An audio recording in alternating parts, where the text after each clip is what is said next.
Man, what's up, good people? Straighten y'all up a little bit, man, so it don't look crooked. I promise that picture ain't crooked behind me. Hey, I'm gonna straighten it up a little bit. I think I'm straightening it up a little bit, right? What's going on, good people? Somebody tap in with me, talk to me. You see, I got my Georgia Bulldog stuff on today. You know what I'm saying?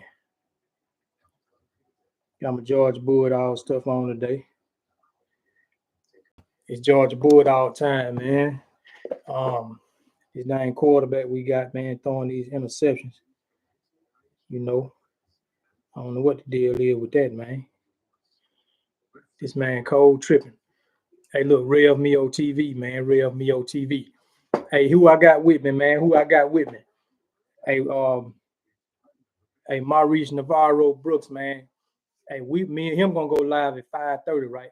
But I'm gonna give y'all a story time real quick. I'm gonna give y'all a story time. Let me know if you can hear me. Let me know if you can hear me good. You know what I'm saying? Let me know in the chat real quick if you can hear me good. You know what I'm saying? Uh, let me know. Let me know who I got there with me. Let me know if you can hear in the chat, man. I'm gonna give you a good story time real quick, right? Give you a good story time. What's going on, man? Y'all know I'm a Georgia Bulldog fan, right? Yeah, man. I've been rocking and rolling, man, with the Georgia Bulldogs, man, way back since Herschel Walker was running the ball for them. You know what I mean? This dude, man, Carson Beck, man, throwing interceptions like crazy, right? You know. Um, so I don't know what the deal is with him, man. What's going on, man? Talk to me. Who is that in the chat right there? Let me know if you can hear me. Can you hear me? Can you hear me?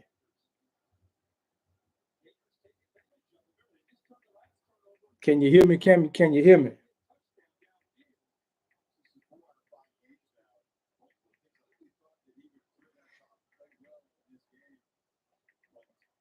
Where you at? Where you at? Hey, what's up, EJ? EJ for president. Okay. Yeah, I was starting at noon, right? I was starting at noon, EJ.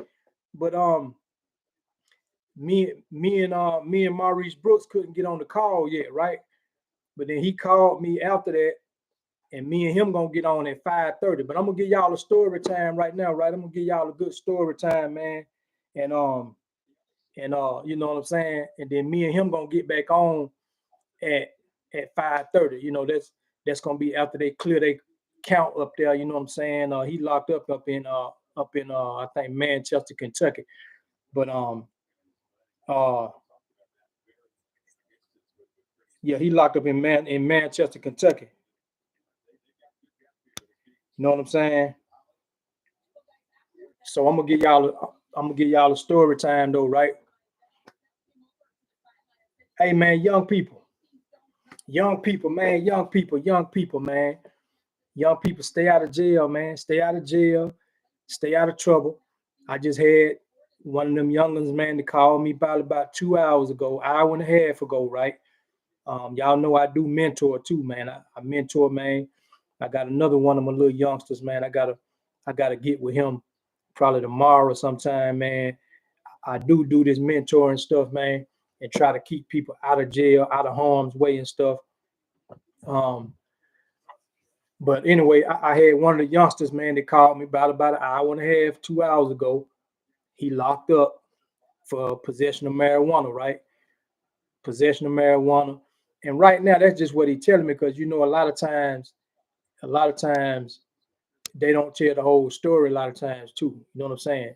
So when I really see what his charges is, then I know really what he charged with. But it's something that I done talked to him about and warned him. Hey man, you smell like weed, dog. You smell like weed, man. Listen, man, young man, stop going around smelling like weed, bro. You know what I'm saying? And then I tell him, like, look, man, okay, since I can't get you to stop smoking weed, if that's your thing and that's what you decide you want to do, at least have sense enough not to go around when you driving around and stuff, not to be smelling like weed, because eventually you're gonna get pulled over. The police is gonna say they smell marijuana. They're gonna find the marijuana, they're gonna lock you up. You know what I'm saying? So that's what happened to him, man. You know what I mean? So anyway, man, Young people, man, stay out of trouble, man. Stay out of jail. I'm about to tell you about one time, man. It's back in 1998, right? 1998, man. And me and my son mother, and this before we had my son. So at this point in time, we were just girlfriend and boyfriend, right? So it was me, her name Angie, and my partner Derek, right? So me, Angie, and Derek, man. I had on hit a lick in Atlanta, right? And what it is I had to hit a lick, man, you know what I'm saying, for like 4 bricks, cocaine, you know what I'm saying? True story. I ain't glorifying it, you know what I mean? I'm just telling you, man, this is just part of my testimony, right? So I had to hit a lick in Atlanta for like 4 bricks, right? You know what I'm saying? I done total connect head off, you know what I'm saying? So in the meantime, I know they out to get me, but at the same time, I'm out to get them too. You understand what I'm saying? They trying to find me, but I'm trying to find them too. You know what I'm saying? So it's kind of like playing chess. It's kind of like hit or miss, right? It's a cat and mouse game for real. But I used to be getting money in Kentucky, right? So I used to be getting money in Kentucky. You know what I'm saying? With them bricks and stuff, right? So me and my partner Derek say, man, we just gonna go on up here to Kentucky, man. We're gonna knock these bricks off. What up, Dick? Hey, Dick, I'm telling the people, man. I'm telling the people about that time. Boy, I wish I knew how to bring you on live on this camera, Dick.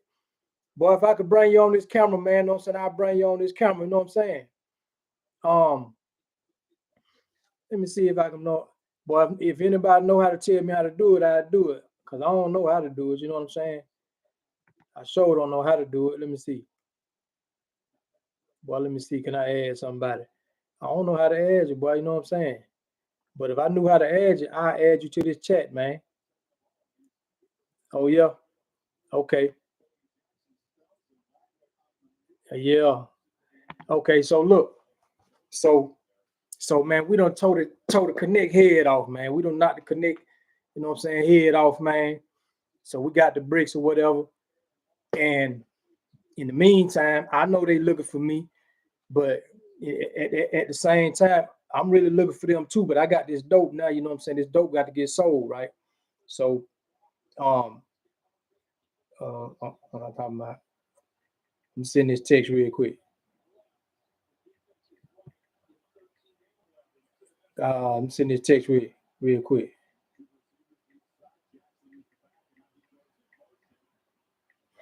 Okay. So look, man. So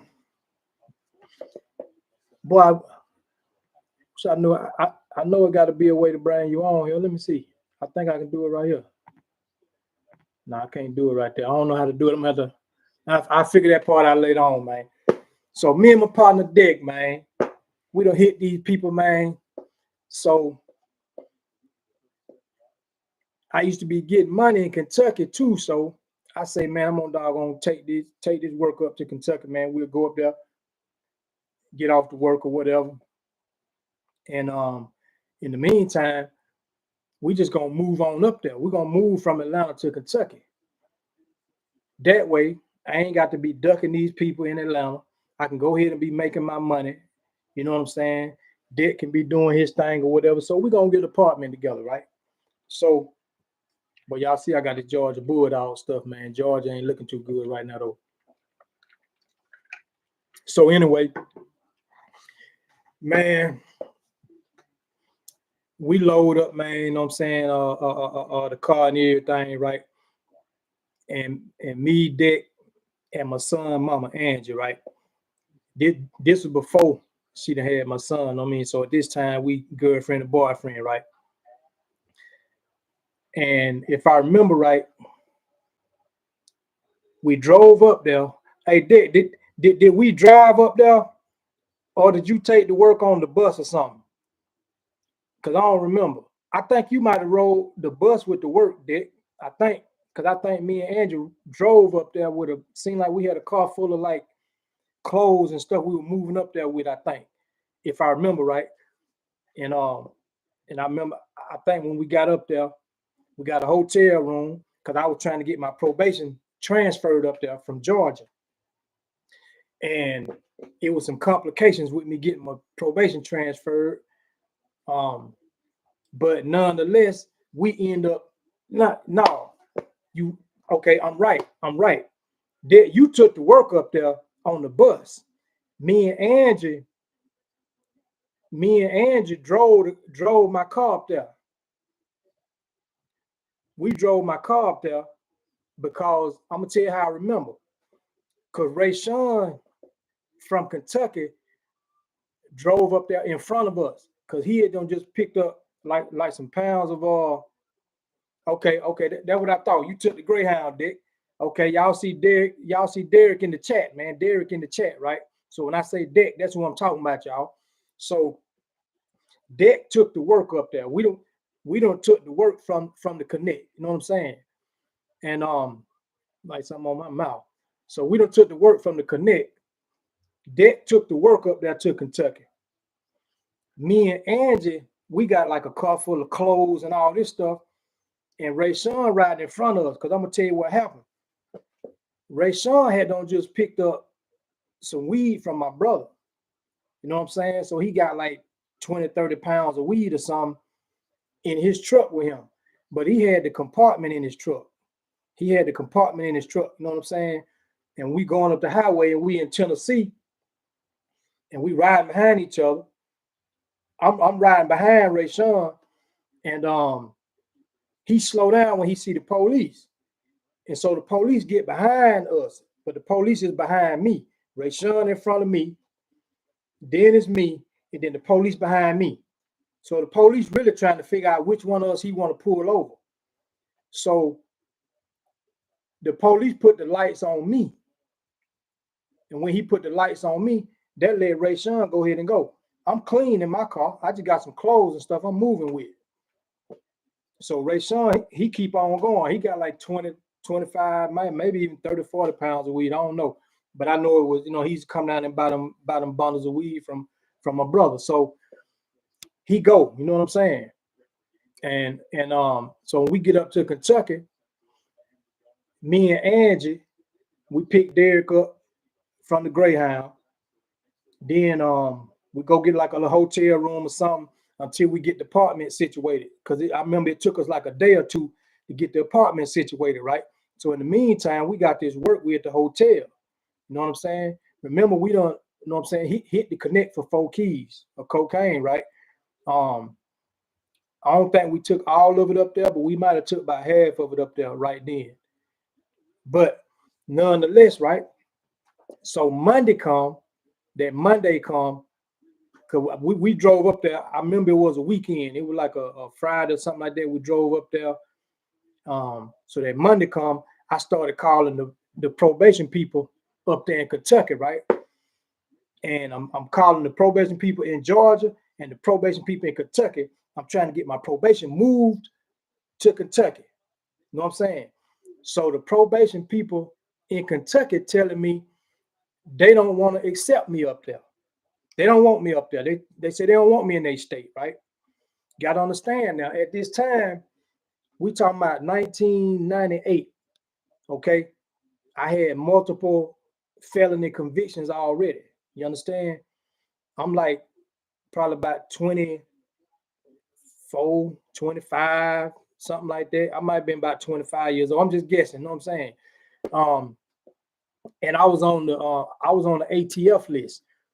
See, the Fed started this list, ATF firearm list. They started this list like around about 1991 or 92, right around that time.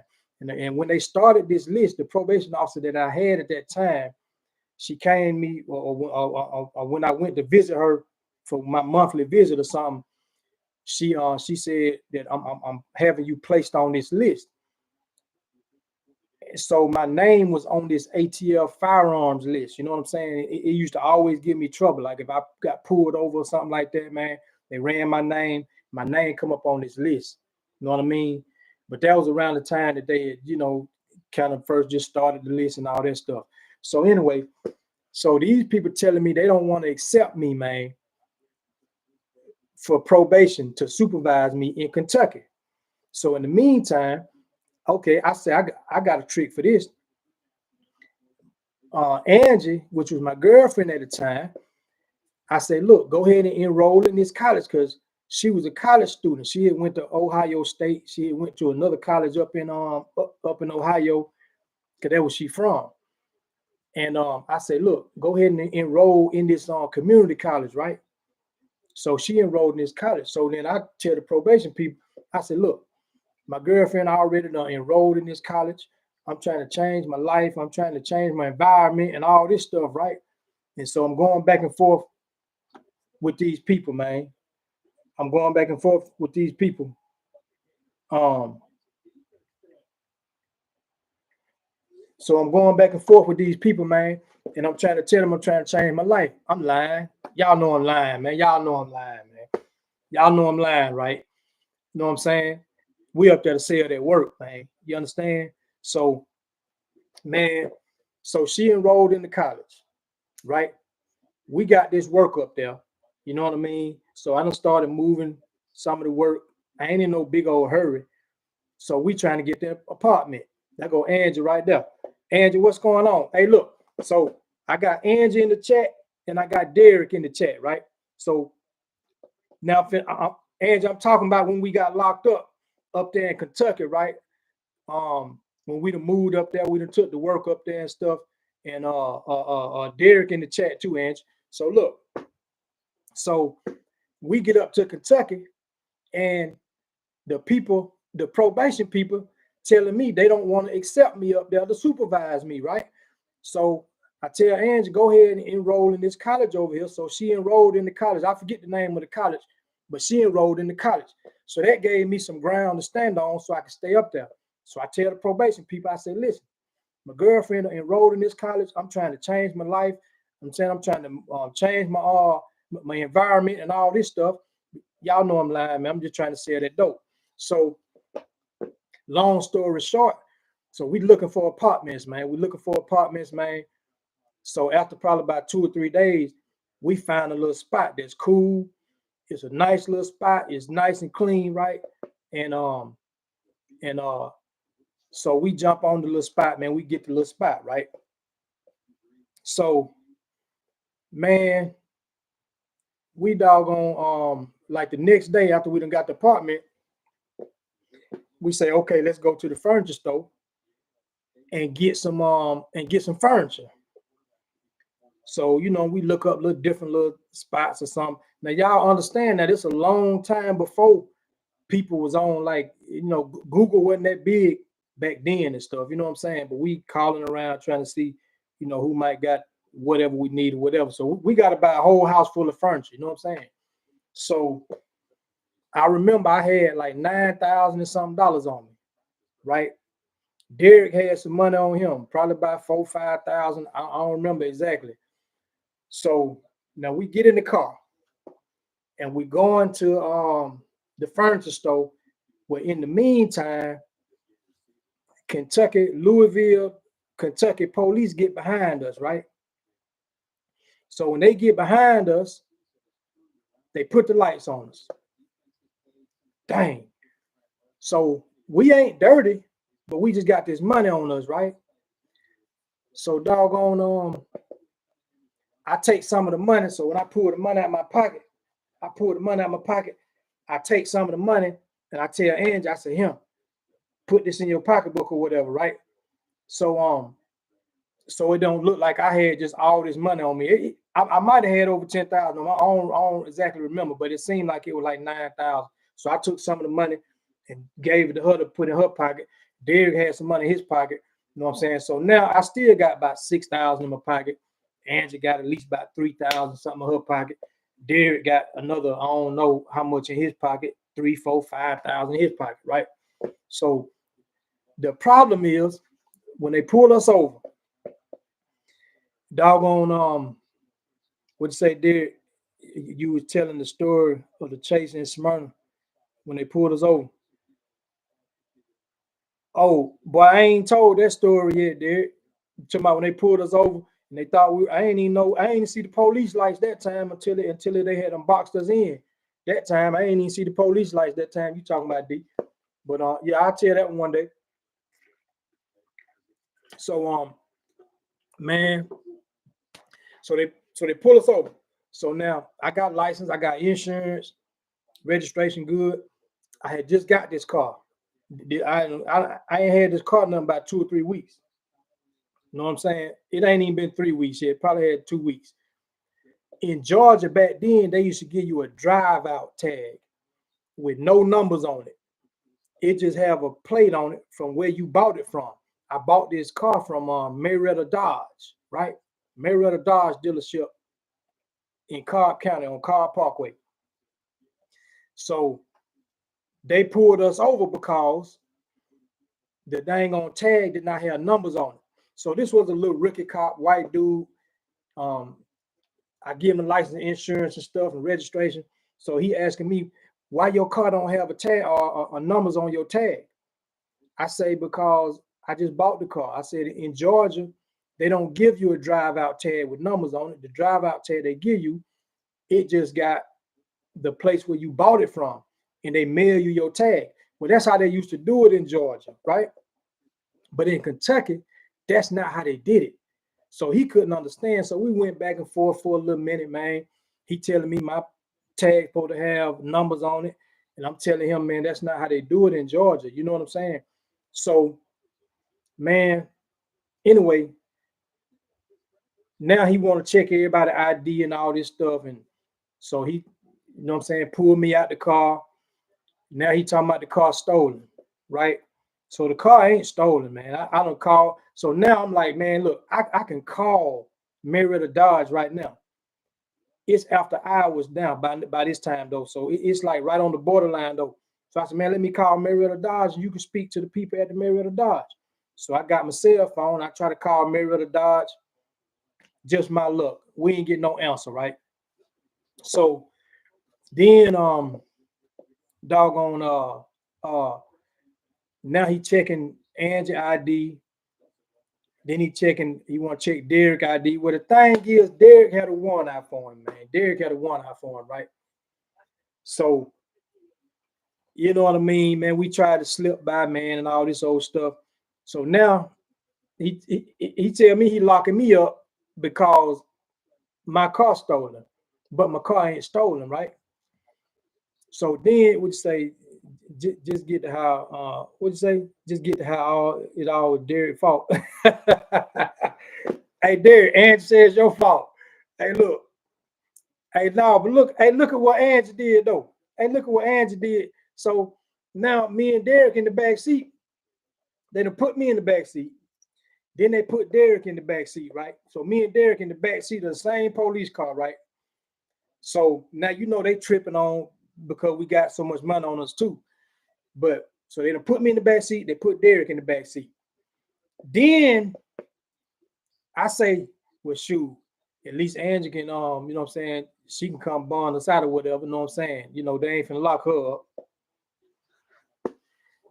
Man, how about she done doggone went to cussing out the police and acting a fool and F you this and you MF's that and blah, blah, blah.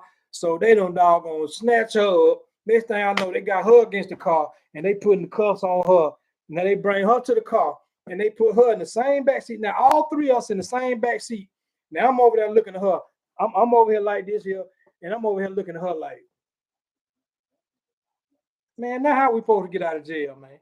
Now all of us got locked up, man. Man, how we supposed to get out of jail? And she just say, well, hey, look, y'all know I don't cuss, right? You know what I'm saying? But she say, well, blank, blank, blank. I'm sorry. You know what I'm saying?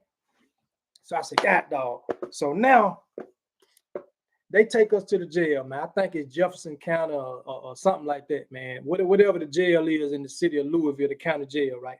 So they take us to the jail. So this on a Friday night, man. So by the time we get to the jail, you know, it's like 7, 8 o'clock on a Friday. By the time we get to the jail, right? So now all us at the jail, we getting booked in and all this stuff, man. And and doggone so we getting booked in, man. And I gotta talk about that. I gotta talk about that drunk lady too. I gotta talk about the drunk lady, man. So you know, a lot of time when you go to jail, you know, you're gonna see all the misfits and the people getting locked up. So they got this intake room and it's just full of people. This on a Friday. So you know, Friday and Saturday is like the biggest days or like the busiest days for jail houses, man. That's when people get drunk and act a fool and all this stuff. So they bring this drunk lady in there, right? She drunk, toe up drunk. She toe up drunk. So while you getting processed all the way in this particular jail, the males and the females sitting together in the same big old waiting room. You know what I'm saying? So it's packed up in there, man. It might be, I don't know, it might be about 50 people in there or something like that. So they bring this drunk woman in there. You know what I'm saying? Somebody in jail always gonna keep you entertained, man. So the lady, she really entertaining everybody. She's standing up telling all kind of little stupid stories. You know how a drunk person can act, man. And she you know what I'm saying, she cussing folks out and all this, that, and the other, right? So she look over there, Angie, and tell Angie, don't look at me something before I come over there and kung fu your ass. I'll come over there and kung fu your ass. You know what I'm saying? So long story short, right? So long story short, we get locked up, but my brain spinning, my mind turning. So I'm trying to figure out now how we gonna get out from this jail up here. You know what I'm saying? Um, so I call one of my partners up there in Kentucky. I tell him what's going on. Ray Sean, the same dude that we were following that had the weed in his car. Dang, I probably shouldn't have said his real name on here like that, huh? My bad, man. Hey, my bad, Ray. Hey, look, so I called him, right? So he said, man, I'm gonna call my lawyer. Um, you know what I'm saying? You know, whatever. So I tell him, I said, look, man, you know, I straighten the bill out, you know, whenever I get out or whatever. You know what I'm saying? You know, just get me out. You know what I mean? Get me a bond or whatever. So he tell me to call him back. So I call him back. By the time I call him back, he said, man, I talked to my lawyer.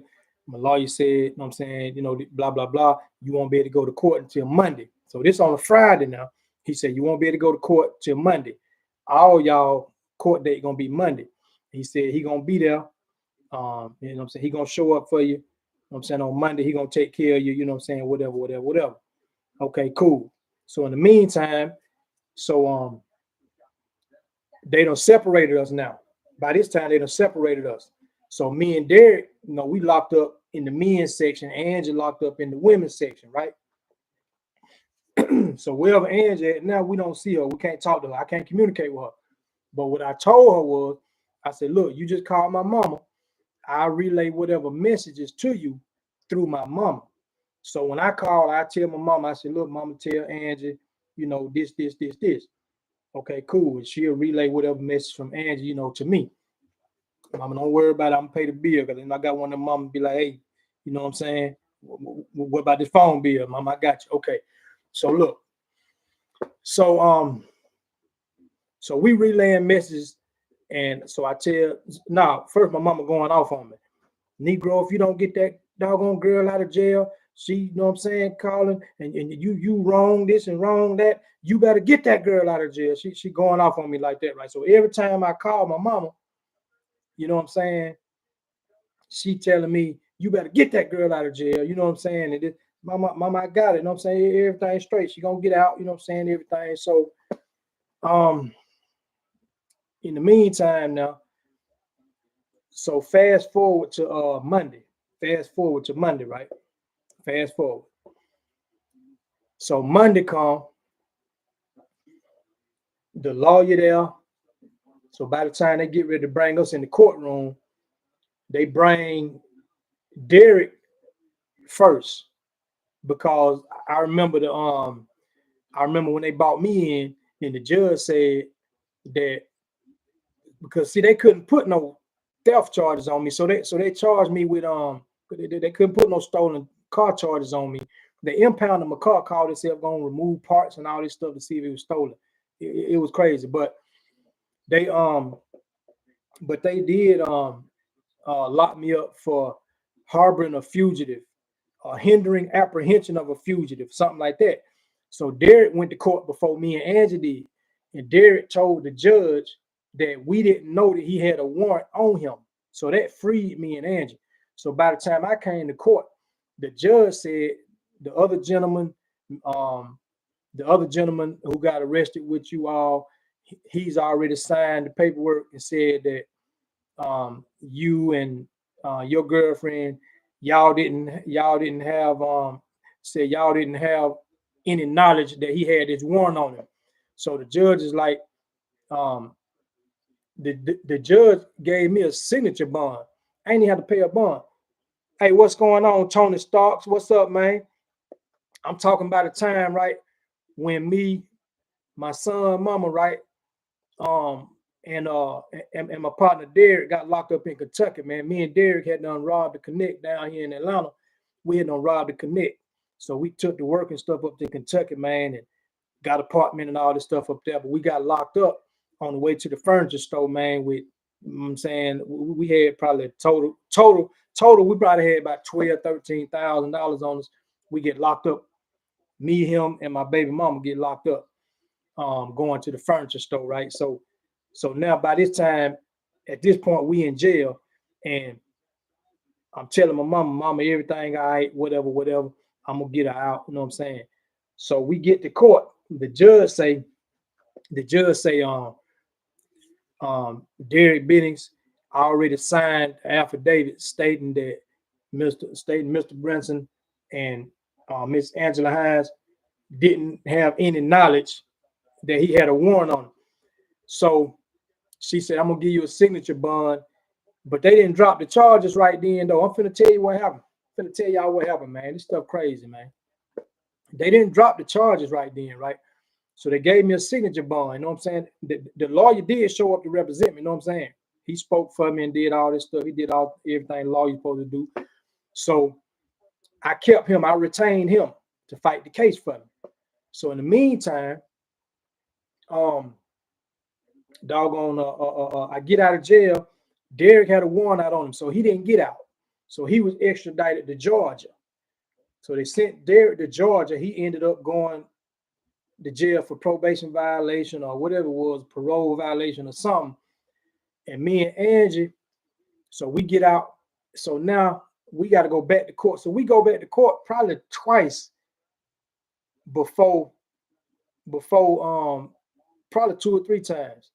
Because I remember I had to go to the impound lot to get my car. They didn't want to give me my car. They wanted to take the car apart to look at all the parts, certain parts on the car, to see if the car was stolen, man. You know what I mean? But the judge told them no, you know what I'm saying, to release my car. Shout out to the judge, man. You know what I'm saying? She was a black lady too, man. And so then so fast forward, like a couple months go by. So I'm gonna tell you what I did. So I'm supposed to have a job. I was supposed to have a job. Y'all know I didn't have no job, right? So I went and made me some business cards, right? I went up to the little print shop, made me some business cards. I think it was called Right Way lawn service, something like that, Right Way, something, right? I put on my business card, you know what I'm saying, professional. I ain't have not one piece of tool. I ain't have a screwdriver. I ain't have a lawnmower. I ain't have a chainsaw. I ain't have no nothing. But I had a business card, you know, but it was enough to get, you know what I'm saying, to convince the probation people, you know what I'm saying? So I had to call them every week. So I'm calling in the meantime, and and, and the lady asking me, you know what I'm saying, am I going to work? Yeah, I'm going to work. But they still have not accepted me. They didn't want to accept me for probation, right? So my probation officer in Georgia was she was always hard on me, man. She was hard on me, man. So I'm calling her, and she said, I don't know what you want to stay up there for, anyway, blah, blah, blah, blah. I'm up here making money, you know what I'm saying? So I said, man, okay, I had no caught this charge, right? Y'all know I had this charge on me. So then the probation officer in Kentucky called the probation officer in Georgia and trying to, I forgot what all she said to the lady, man. But I said, okay, I got something for her. I got something for her. So I told my probation officer, I said, man, this lady is really not, she ain't professional. I think she racist, all kind of stuff I said about the lady, right? So I went to Radio Shack, man. You know what I'm saying? I'm going to think now. You give me long enough to think, I'm going to think. So I went to Radio Shack. I went to Radio Shack and I bought a little thing, man. You hook it up to your phone, right?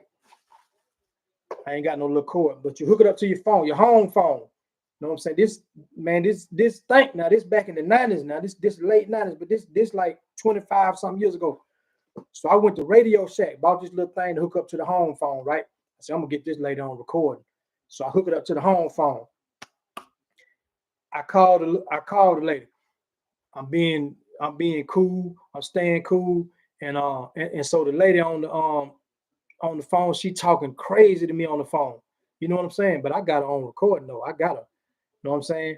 So I got her on recording, talking she all kind of ways unprofessional. She's saying stuff she ain't supposed to say, you know. And so I hang up. Okay, I got the little tape now. So I'm gonna send this tape because see, my probation officer in Georgia was threatening to lock me up. You know what I'm saying? Because whatever this lady had on told her, you know what I'm saying?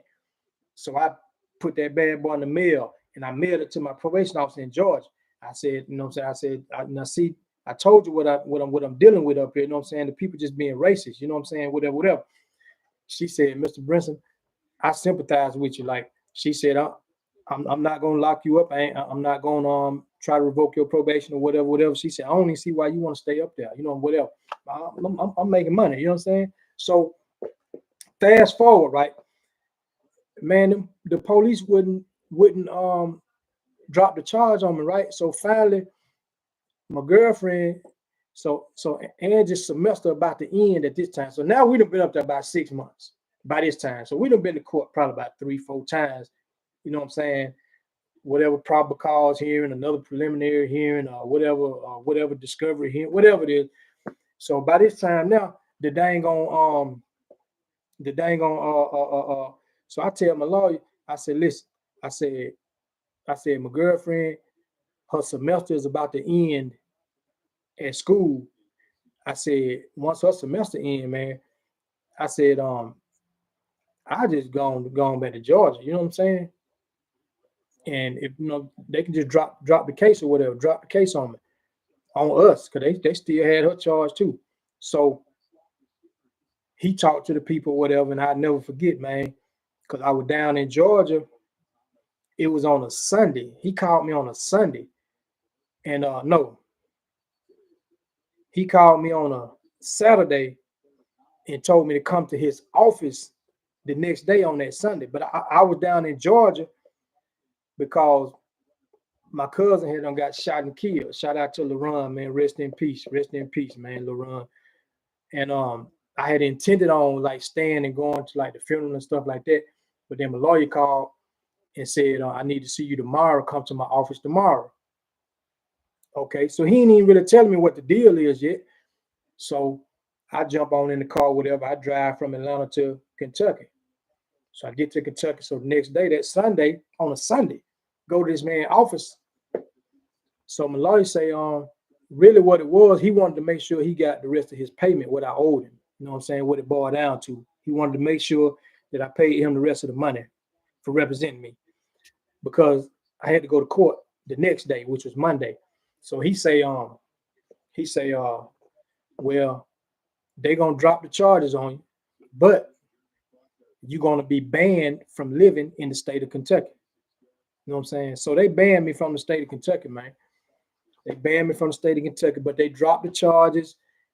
It was a bogus charge anyway. It was crazy, you know what I'm saying? But they dropped the charges.